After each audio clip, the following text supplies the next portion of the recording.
Nah, dan bagi orang yang haid diharamkannya 10. Orang yang gak punya wudu haramnya 4. Orang yang punya hadas besar junub haramnya 6. Gitu ya. Yang haid diharamkan 10 perkara.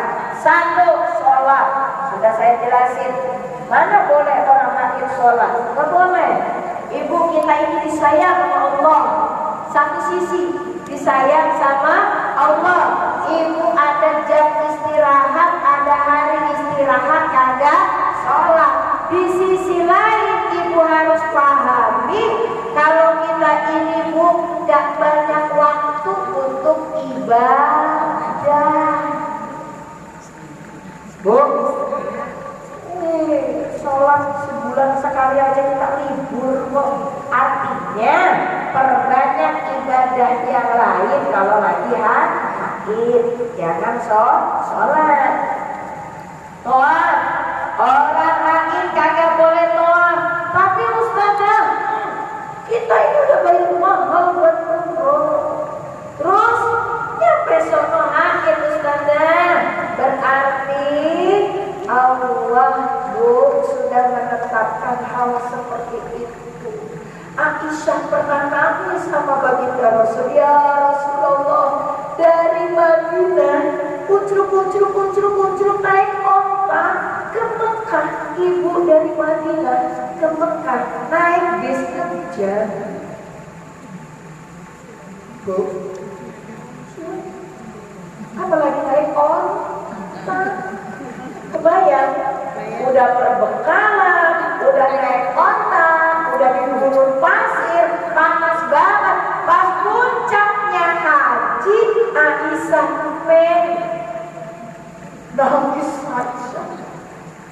nangis Aisyah. Apa kata Rasulullah? Ridhomu terhadap ketentuan dari Allah jauh lebih Allah sukai daripada beruntukmu kepada Allah. Sudah. Makanya kalau mau pergi ke haram yang masih produktif seperti saya, itu konsul sama bidan. Ada obat mencegah haid itu Primolog kalau nggak salah mereknya.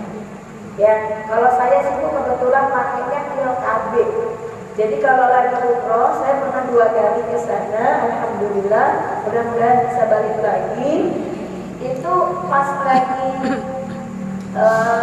ke sana, di stop yang pil putihnya. Yang putihnya jangan diminum, jadi lanjut dulu. Balik lagi ke kuning lagi. Nanti pulang umroh diminum itu yang putihnya. Itu boleh, tapi kalau Ramadan gak usah. Oke, karena ibu bisa foto di lain hari. Tapi kalau urusan haji, urusan umroh, ini darurat. Ad-darurat itu mubihul mahdurat. Kemadharatan yang satu membolehkan kemadharatan yang lain. Jadi waktu saya umroh, saya lompat itu putihnya. Kata bidan, takut men, insya Allah enggak. Alhamdulillah enggak. Daripada saya minum Primolog dan saya nggak pernah waktu itu kan, karena saya sempat konsultasi juga dengan teman saya, itu bisa jadi pendarahan dalam tanda kutip malah momennya nggak berhenti kalau tidak terbiasa atau salah konsumsi. Itu harus dengan konsultasi dengan dokter. Jadi orang haid kagak boleh keluar. Terusnya ya, kasihan ya. Ya tapi memang hukum, kagak ada urusan kasihan. Masul mushafi, megang mushaf, hamluhu, bawa Quran. Wal mubsu fil masjid, berdiam diri di dalam masjid. Nih, sekarang saya tanya, ada yang haid gak ini? Kalau haid, maaf ibu, buka aja pintunya yang di sebelah sana, yang ada mana nih, teras kanan kiri atau di belakang. Maaf ibu, dengan tanpa mengurangi rasa hormat saya, supaya kita ini benar-benar kajian yang diridhoi oleh Allah Subhanahu wa Ta'ala. Yang haid boleh kok, ini dibuka aja pintunya di luar, di teras. kan masih tetap ngaji. Saya masih kelihatan tuh kalau di sana. Kalau di kanan kiri memang nggak kelihatan, tapi kalau di ujung sana masih bisa. Jadi orang haid nggak boleh berdiam diri di dalam masjid. Bukan kata saya. Lanjut. Lanjut gak nih? Qiraatul Quran. Orang haid nggak boleh baca Quran. Sana gimana dengan wirid, dengan zikir, dengan rotib? Boleh. Boleh. Ya, ada ayat-ayat yang memang fungsinya untuk zikiran. Kayak ibu bacain rotib. Ibu baca rotib kan di dalamnya ada Fatihah. Di dalamnya ada ayat kursi. Di dalamnya ada trikul. Ada juga Al-Baqarah, ya kan, ujungnya. Patokannya kalau ayat-ayat tersebut memang sudah biasa dalam lazim ibu baca dan itu memang ayat yang memang untuk zikir, maka enggak apa-apa. Enggak apa-apa. Tapi kalau misalkan ayatnya bukan ayat untuk zikir, kemudian ibu menyengaja untuk baca ketika haid, teriak-teriak pula, ya, kayak tadi itu, ya kan? Kenapa Bu? Oke, termasuk kalau saya merujuk Ustazah Halimah Alaidrus, patokannya lebih Yasin dan lebih pendek dari Yasin. Karena Yasin itu juga ada orang yang dawam tiap hari baca Yasin. Tidak, iya kan? Silakan. Enggak apa-apa. Tapi menurut hemat saya jangan dizohirkan. Ya, di dalam. Atau kalaupun kedengaran itu cukup dengan telinga ibu saja. Gak usah. Yasin Al-Quran lagi bagus benar baca hukum lagi kuping padahal kayak gini. Ya. Kalau saya merujuk Ustazah Halimah masih boleh yang lebih pendek dari Yasin. Jadi patokannya Yasin. Jadi kalau ada yang lebih panjang dari Yasin, ibu hafal surat itu akan bisa. Contoh. Itu kayak gini, tidak boleh. Ya, lanjut. Sampai mana tadi? Qiraatul Quran. As-shaum, puasa. Nah, puasa juga enggak boleh. Nih, kalau puasa ibu sudah paham sih.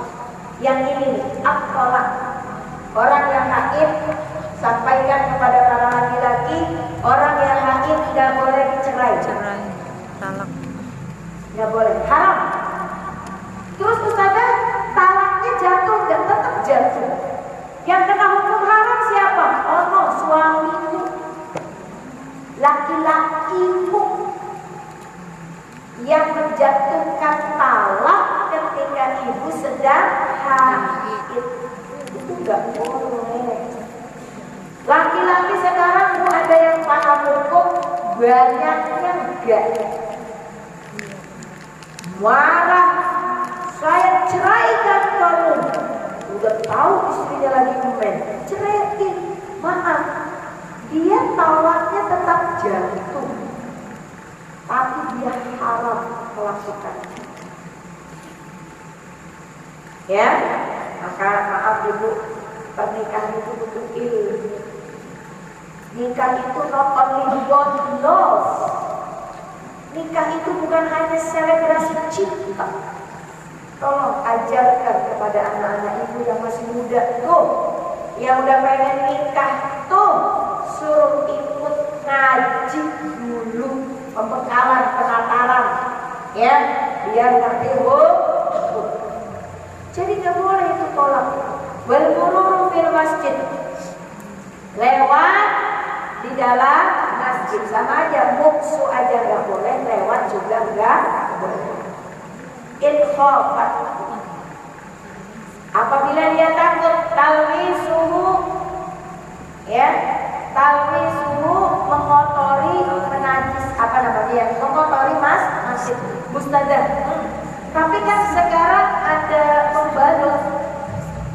yang memungkinkan tidak tercecer darah haid ke dalam masjid. Maaf Ibu, saya secara pribadi ikhtiar hati-hati betul terhadap hukum fikih. Sebaiknya Ibu tidak berdiam diri di masjid kalau sedang haid. Ya, gimana dengan lewat? Maaf Ibu, di sini walaupun haid termasuk di dalamnya Ibu ini yang punya penyakit, maaf ya Bu ya, maaf, ada namanya misalkan di kaki awalnya betus, itu walaupun bukan haid Ibu, segala sesuatu yang membuat najis kotor di dalam masjid itu masuk ya. Oke, ini juga ada yang kelewat, mau saya ingat. Gimana Bu Ustazah kalau mau ngaji? Kan nggak boleh baca Quran. Misal, kalau mau ngaji lagi haid, caranya gini, diputus-putus. Bismillahirrahmanirrahim. Bismillahirrahmanirrahim. Bisa gitu ya. Qul a'udzu. Putus. Jangan qul a'udzu birabbin nas. Jangan itu. Jangan disambung langsung, tapi dipisah-pisah. Itu buat dulu ngaji. Mungkin di sini ada yang ngajar ngaji, gitu ya. Jadi misalkan Ustazah tilawah itu kan, nah itu dia pisah-pisah, kan gitu. Ajarnya tilawah ya di sini ya, gitu. Paham Ibu? Yang terakhir yang ke-10 dan jam 11.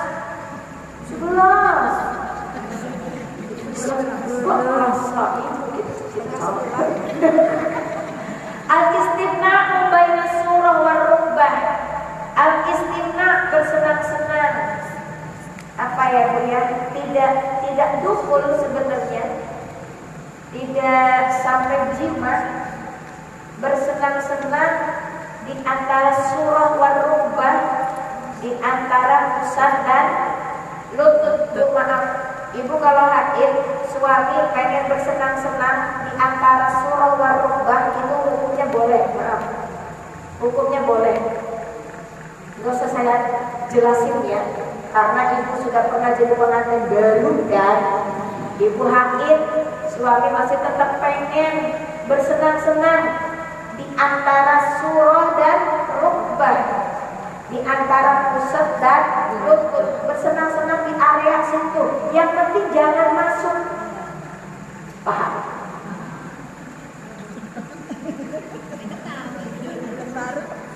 Suami bersenang-senang di area situ selain isfik, ya, gak dimasukin, jangan dimasukin.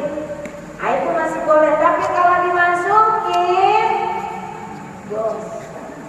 Para ulama bersepakat Ibu kalau maaf masuk itu, ya, kondisi Ibu lagi masuk itu, lagi masuk gol gitu kan.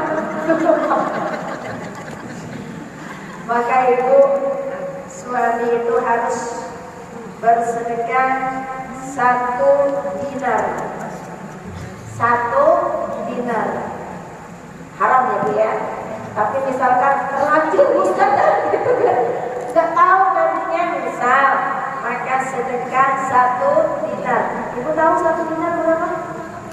4,25 gram. Ibu tahu 1 gramnya sekarang berapa? 2.280.000. Mas murni. Jadi untuk kenikmatan sesaat itu harus mengeluarkan cross check kurang lebih 10 sabar. Ya, jangan ya, haram.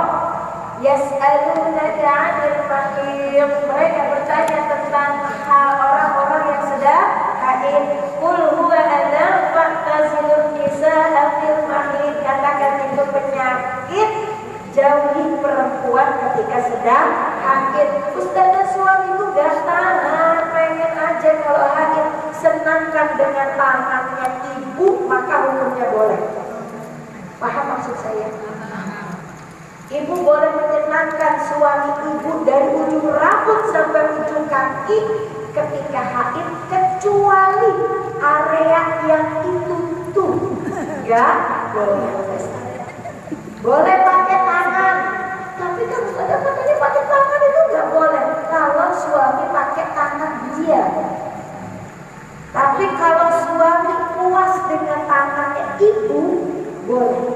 Jadilah istri yang cerdas. Sekali lagi ini majelis mulia bukan untuk ngomong porno, tapi itu adalah ilmu.